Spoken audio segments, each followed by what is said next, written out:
sometimes it's useful to try to understand or try to explain a process backwards. And that's what I'm going to try to do today. My name is Alessandro Massaro. Thanks for joining me. In a recent YouTube video, I mentioned how fig trees need to be protected in the winter time, because if we don't do that, the cold weather will kill them. So what you're looking at right here is a tarp. Under the tarp there are 3 construction blankets. The construction blankets are the orange ones. Each construction blanket has a 0.4 R factor, so the 3 of them together are going to give me 1.2 or something like that of an R factor. And underneath the tarp, underneath the construction blankets, are 3 fig trees. One in the middle, and then one on each end, about 6 feet apart. The fig trees are bent over because the branches, the trunks are very pliable. So I can bend them to about 2.5 feet, which is about the height of this that you see. Tie them up, and I'll show you that in a second. But this branch was a little too thick. When it gets thick like that, it loses its pliability, and I can't bend it over, so I had to cut that. But I'm going to burn that either in a fireplace or barbecue or something. It smells really good. So we'll be right back with you.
So the tarp has been removed, and now you can see the construction blankets. The construction blankets are about 16 feet long and 5.5 feet wide. So they overlap each other. And on top of the construction blankets, I put some rebarbs to hold them in place, because it gets real windy here. We're in Massachusetts, just like we were in the first video we did. And plus we're right near the ocean here, so it gets really, really windy and cold. And I also use rebarbs to hold down the ends and the sides.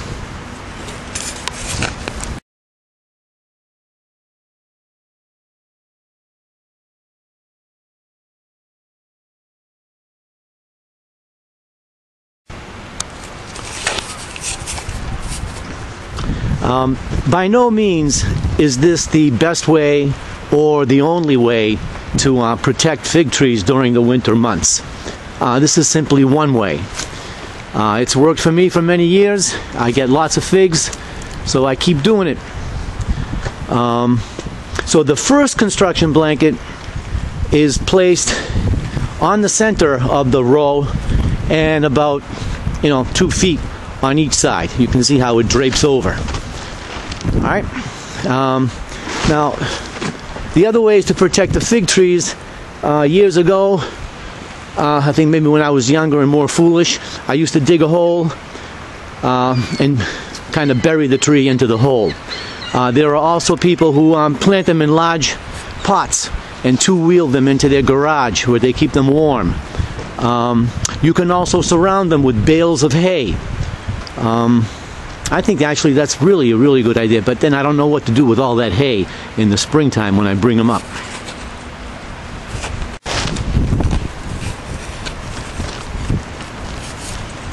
Ecco I nostri bambini.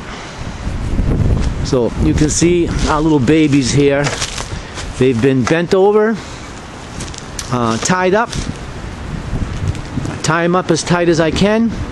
I bend them over. I can sit on them as if I were riding a horse, I guess. Sit on them, tie them up. Oh, nice sunset, huh? Wow.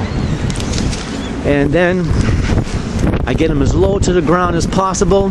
I put 2 stakes, 1 stake here. I drive that about 1 foot into the ground. When I have to, I use a little block to help hold the branches down.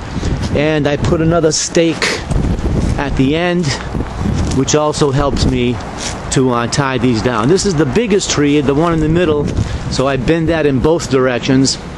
The one on this end, it's small. This one stays small. I got a species that doesn't get too big, so I bend that to the right. Once the fig tree is tied down, bent over, tied down, about 2.5 feet or so off the ground, I build a tent around it, and I'll use whatever I have, and I like to do something different every year. You know, they say as we get older, change is good for us. So sometimes I have enough wood like that, and I can surround it with wood. But this year I didn't have enough, so I used a combination of wood and some other things I was using for projects around the house, mostly pillows. Summer pillows, I don't have to bring them in the house. I'll store them under the construction blankets. So that provides an initial barrier to the cold, and now I'm going to put the construction blankets on top.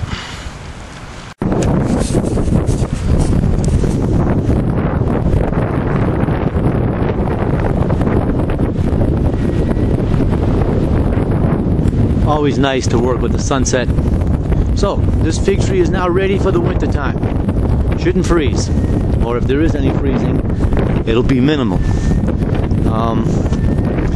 I was born in Italy, about 75 miles northeast of Rome. A little village surrounded with fig trees. We could go out to our balcony and the branches would reach up to it, and from there we could just about eat them off the tree without even having to pick them. I'd like to have that same kind of memory here.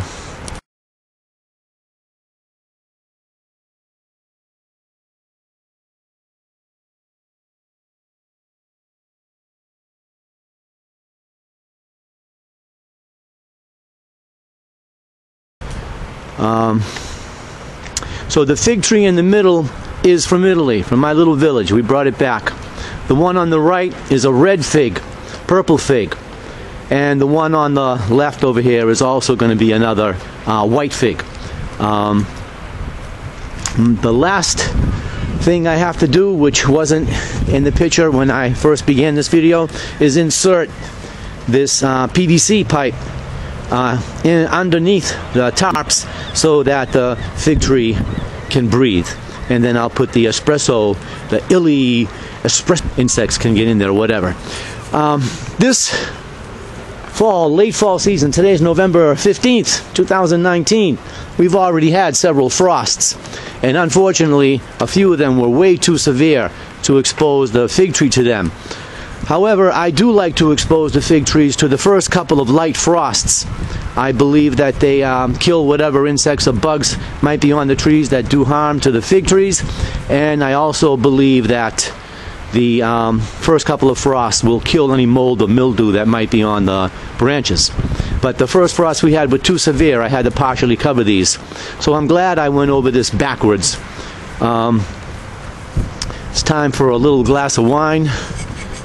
And yeah, a little glass of homemade wine, and wrap up, get ready for another cold winter, but it's way too early.